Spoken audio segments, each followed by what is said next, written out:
Alors tout d'abord, je remercie les organisateurs de ce colloque, aussi instructif qu'utile. Mon titre, je vais l'expliciter en 20 minutes, peut-être 25. En tout cas, j'utilise le mot animal, mais on est bien d'accord que derrière l'étiquette générique d'animal se cache une multitude de portraits, d'espèces, de sous-catégories qui, pour le biologiste, n'ont rien à voir les unes avec les autres. Que l'on pense aux vertébrés, aux invertébrés, aux mammifères, aux insectes, aux vivipares, aux ovipares, aux différentes races au sein d'une même espèce, etc. Cependant, quels qu'ils soient, tous les animaux communiquent et utilisent des signes pour échanger et s'exprimer, les uns par la chimie, les autres par des sons, des comportements gestuels ou des silences. Donc en 1859, Darwin établit qu'entre l'humain et l'animal, il y a une différence de degré et non de nature. Ce degré versus nature va avoir évidemment des répercussions très importantes. Ces recherches scientifiques en zoobiologie n'ont cessé donc de progresser depuis cette époque.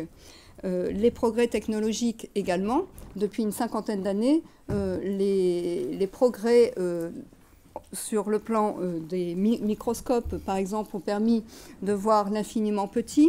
Les appareils acoustiques d'entendre des choses que nous n'entendions pas. Et par exemple, les télescopes de voir l'infiniment loin. Des outils techniques que nous n'avions pas jadis. Il en est de même des caméras, et en particulier des caméras cachées, qui ont permis de voir des scènes d'animaux dans leur milieu, ce que l'on ne pouvait pas voir jadis. Donc la zoobiologie et puis l'éthologie ont bénéficié de ces avancées technologiques, et ont grandement progressé depuis, je dirais, une bonne trentaine d'années. En sciences humaines et sociales, en revanche, et en particulier en linguistique, nous verrons pourquoi après, mais dans les humanités, en tout cas, c'est comme ça que nous les appelions, la question animale et de surcroît la problématique du langage animal n'a pas du tout avancé. Donc, c'est dans ce contexte que je voudrais parler aujourd'hui. En particulier, donc, tout ce qui relève de la linguistique et des sciences du langage. Donc, en philosophie, on en a parlé tout à l'heure, depuis Descartes, qui considérait l'animal comme une machine sans âme, mais surtout, comme le disait Georges Chapoutier, Nicolas Malebranche, le Malebranché, qui pensait que, donc, dans les animaux, il n'y a ni intelligence ni âme comme on l'entend ordinairement. Ils mangent sans plaisir, ils crient sans douleur, ils croissent sans le savoir, ils ne désirent rien, ils ne craignent rien, ils ne connaissent rien. Il y a eu comme une gêne à parler de l'animal en tant qu'être pensant, en tant qu'être rêvant, en tant qu'être souffrant, en tant qu'être ressentant, la conscience étant le privilège de l'humain. Donc ce spécisme scientifique des humanités et des sciences humaines et sociales a eu des répercussions également sur la manière de regarder les chercheurs susceptibles de s'intéresser à l'animal d'un point de vue scientifique. Bon, il suffit de s'investir scientifiquement ou même seulement associativement en faveur de la cause animale pour s'entendre dire « mais il y a tant d'humains qui souffrent sur Terre avant de s'occuper du sort des animaux ». Si les biologistes avaient eu le même rejet, la zoobiologie et l'éthologie n'existeraient toujours pas à cette heure et l'on ne ferait que de la médecine humaine. Donc, il y a, par rapport à l'animal, un engagement sociétal qui s'oppose parfois à l'animal en lien avec la recherche dans les humanités. Dans les humanités, étudier scientifiquement l'animal pour lui-même, et non comme thématique dans des textes littéraires ou dans des œuvres d'art, c'est prendre un risque professionnel. Au mieux le risque de se ridiculiser, au pire de se discréditer. Alors certains ont pris ce risque. Montaigne, à propos de l'homme et de l'animal, disait « C'est par la vanité de cette même imagination que l'homme s'égale à Dieu. » qu'il s'attribue les conditions divines, qu'il se trie soi-même et sépare de la presse des autres créatures, taille les parts aux animaux, ses confrères et compagnons, et leur distribue telle portion de faculté et de force. Comment connaît-il par l'effort de son intelligence les branles internes et secrets des animaux? Par quelle comparaison d'eux à nous conclut-il la bêtise qu'il leur attribue? En 1851, Schopenhauer, dans ses Paraga et Paralipomena, écrivait que le monde n'est pas une fabrique et les animaux ne sont pas des produits à l'usage de nos besoins, car l'animal est pour l'essentiel le même que l'homme. On sait peu que Victor Hugo animait une revue intitulée Le Zoophile. Alors le zoophile, évidemment, au sens étymologique du terme, celui qui aime les animaux. Ce fut donc la première revue de défense du droit animal. Victor Hugo a été à l'origine en 1850 de l'intégration dans les textes de la loi Grammont du nom de celui qui l'a pensé. Donc Émile Zola, également sensible à la souffrance animale, disait « La cause des animaux passe avant le souci de me ridiculiser ». Donc vous voyez qu'on revient à un problème de ridicule dont on parlait ce matin avec le collègue juriste. Il y a donc bien dans la question de la protection de l'animal ou de la recherche sur l'animal dans les sciences humaines et sociales une peur du ridicule qui est en train d'être dépassée, mais elle est encore très présente en linguistique en tout cas et dans les sciences du langage. Dans le Figaro du 24 mars 1896, Émile Zola établissait 3 types de personnes, les amis des bêtes, les ennemis et les indifférents. Alors sur le plan scientifique, il est évident que ce ne sont pas les indifférents qui vont se lancer en linguistique sur une recherche sur l'animal. Les ennemis, encore moins, et les amis des bêtes, éventuellement, ils vont se lancer dans des combats associatifs, mais pas forcément sur le plan scientifique. Donc finalement, au bout du compte, ça fait qu'il n'y a plus beaucoup de chercheurs qui potentiellement peuvent se lancer dans la recherche sur l'animal en linguistique. Alors, en 1966, Benveniste écrivait, et il a clos le dossier avec cette remarque, « Appliquée au monde animal, la notion de langage n'a cours que par un abus de termes. On sait qu'il a été impossible jusqu'ici d'établir que des animaux disposent, même sous une forme rudimentaire, d'un mode d'expression qui est les caractères et les fonctions du langage humain. » Donc c'est ce qu'on disait tout à l'heure avec Cédric Sueur, comparer l'animal et l'humain est déjà absurde en soi. Mais il est ridicule de rechercher à trouver un langage chez l'animal qui serait comparable en tout point à celui de l'humain. Donc la démarche de base est à mon sens erronée et peu pertinente dès l'abord. Et pourtant, je continue de citer, toutes les observations sérieuses pratiquées sur les communautés animales, toutes les tentatives mises en œuvre au moyen de techniques variées pour provoquer ou contrôler une forme quelconque de langage, assimilable à celui des hommes, ont échoué. Donc, dès 1966, le débat sur le langage animal ou sur l'expression, la communication animale était définitivement fermé. L'animal n'a ni langage, ni langue assimilable à celui des hommes. Ses organes phonatoires ne lui permettent pas d'articuler. Pire encore, il n'écrit pas. Tout cela concourt grandement à faire de lui une bête, au sens étymologique du terme bestia. L'animal est une bête, et en plus il est bête parce qu'il ne parle pas. C'est donc un être inférieur dénué de raison, dénué d'âme évidemment. À faire classer, les humanités ont ainsi clos le dossier animal. Donc la linguistique et l'animal. Pour rouvrir le débat aujourd'hui en linguistique et en sciences du langage, il faut non seulement s'attaquer à des monuments de la linguistique qui ont, à juste titre, fait date dans les sciences du langage sur le langage humain, mais il faut en plus revoir toutes les définitions qu'ils ont données dans les dictionnaires de linguistique. Alors, autant vous dire qu'il faut être soit inconscient, soit vraiment téméraire pour se lancer dans cette œuvre. Il y en a quelques-uns, j'en fais partie, et Pauline Delahaye, qui vient de soutenir une thèse en zoosémiotique sous ma direction, qu'elle a obtenue avec les félicitations du jury, d'ailleurs, thèse présidée par Georges Chapoutier.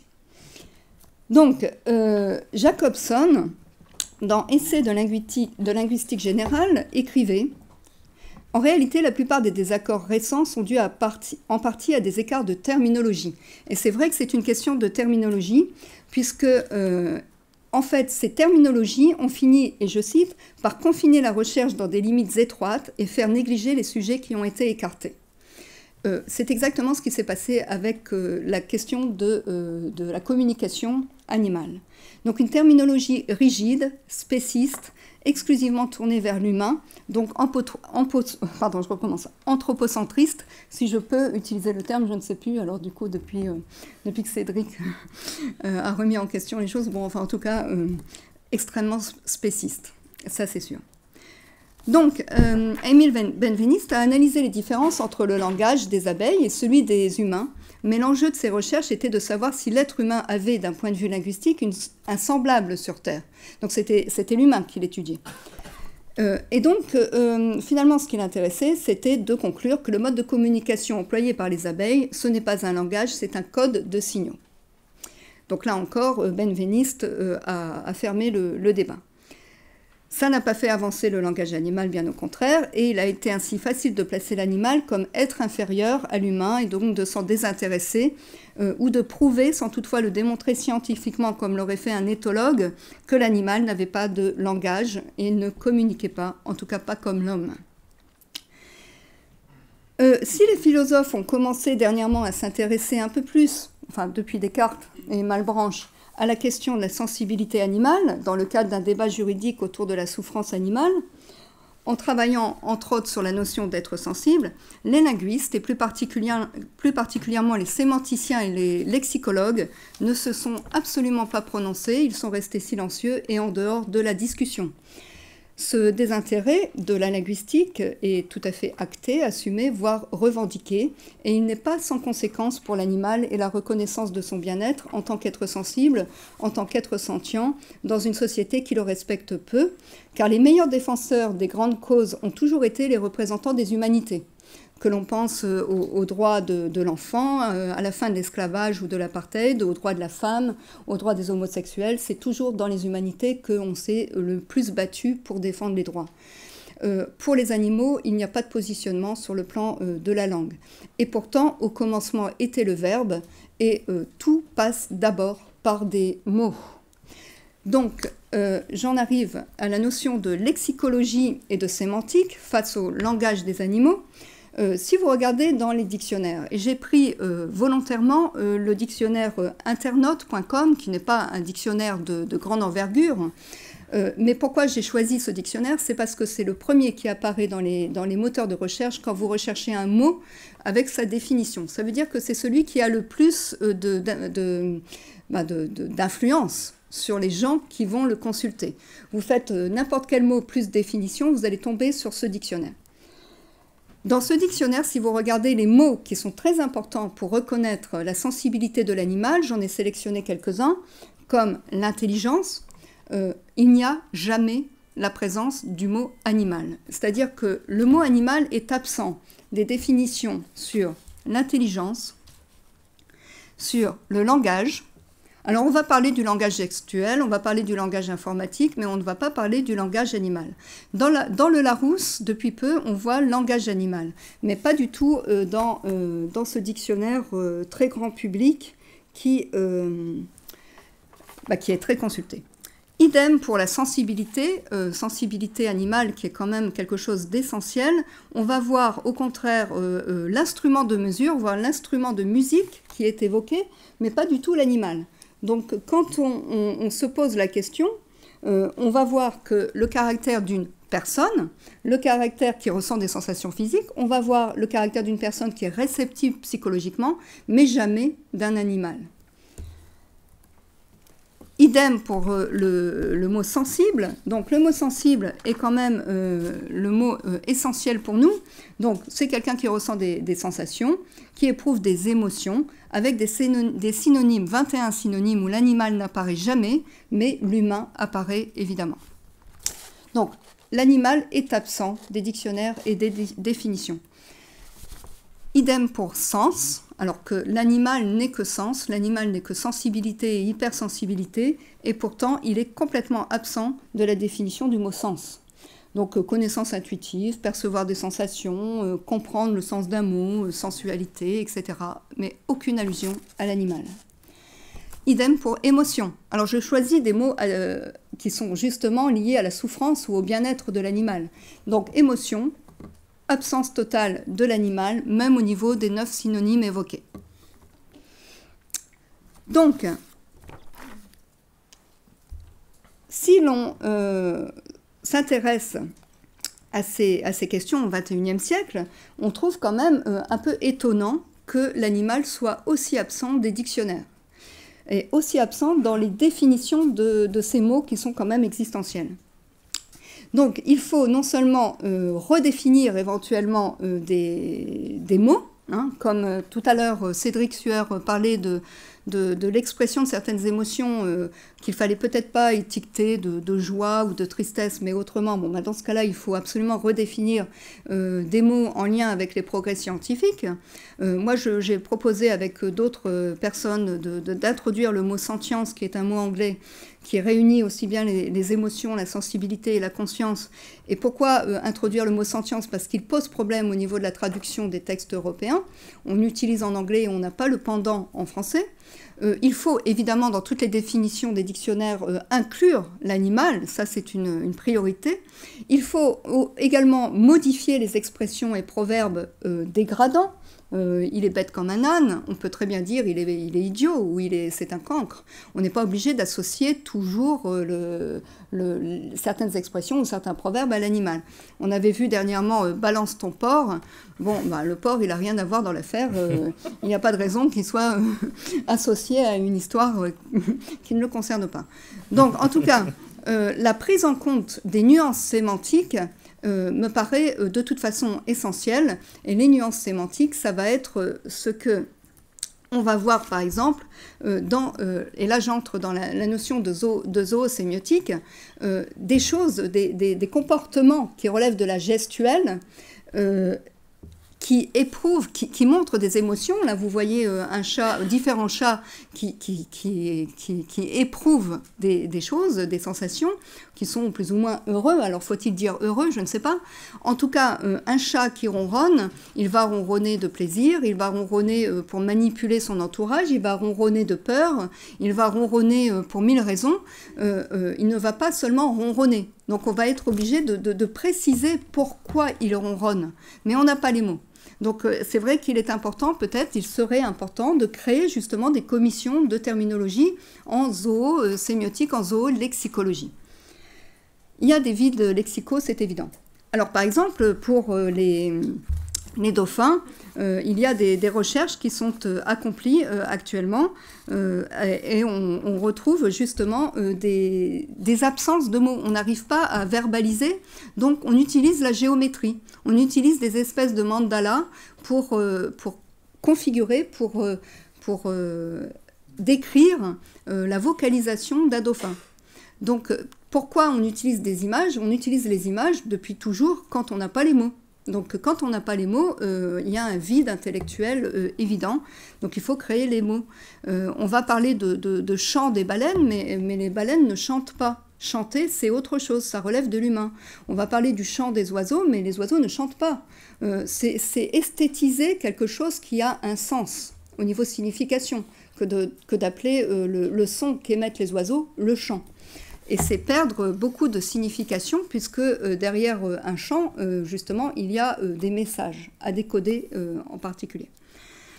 Donc, j'en arrive à la zoosémiotique et en particulier au silence, puisque le silence animal est aussi important que l'expression de son.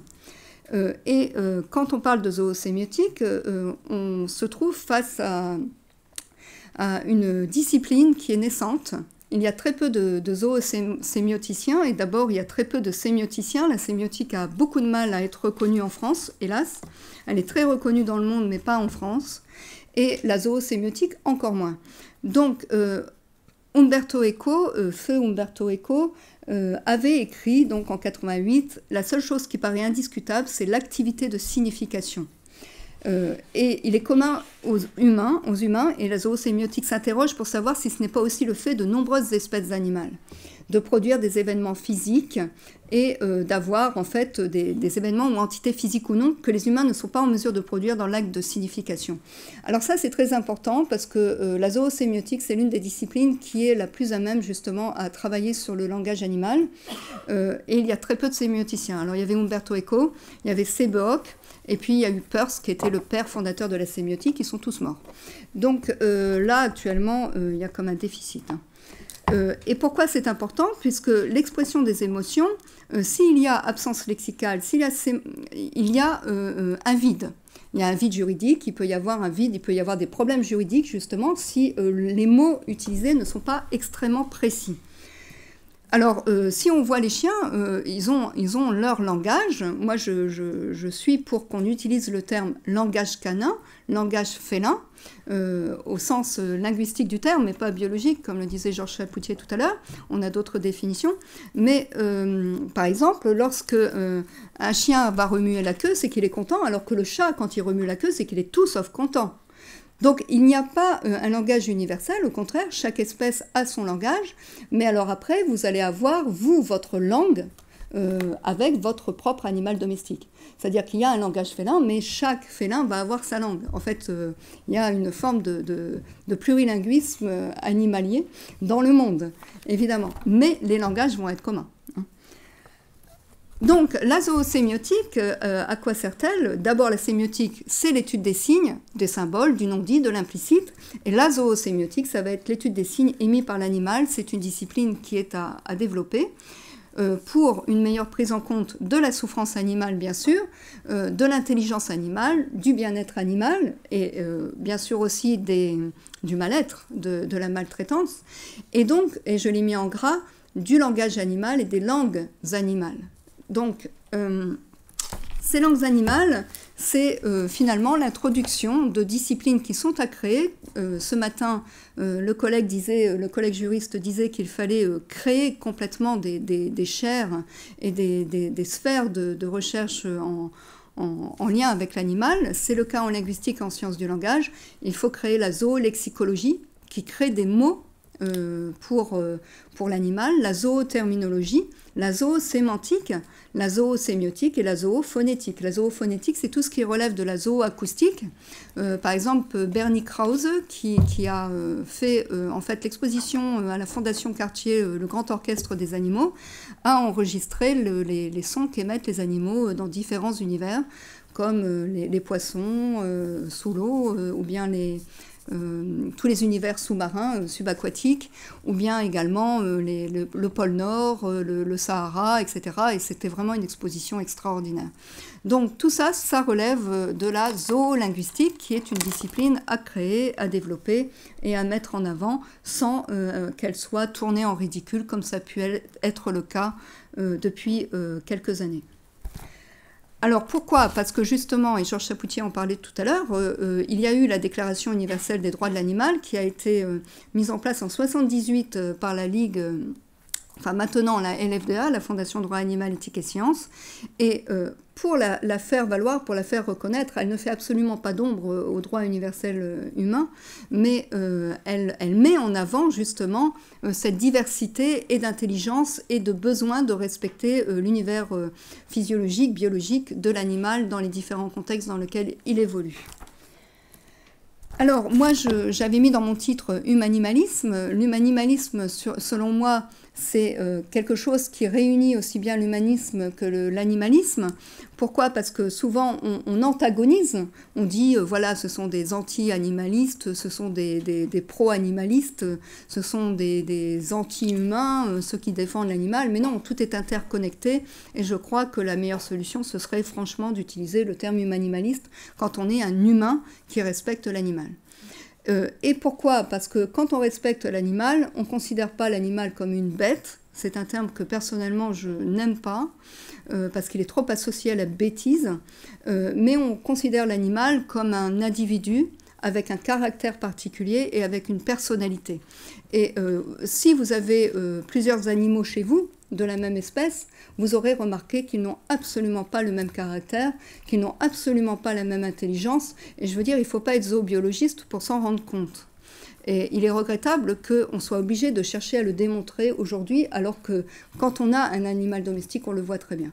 Donc je pense que des personnes non humaines, ce sont effectivement les animaux. D'ailleurs, le dauphin en Inde est reconnu désormais comme une personne non humaine. Je vous remercie de votre attention.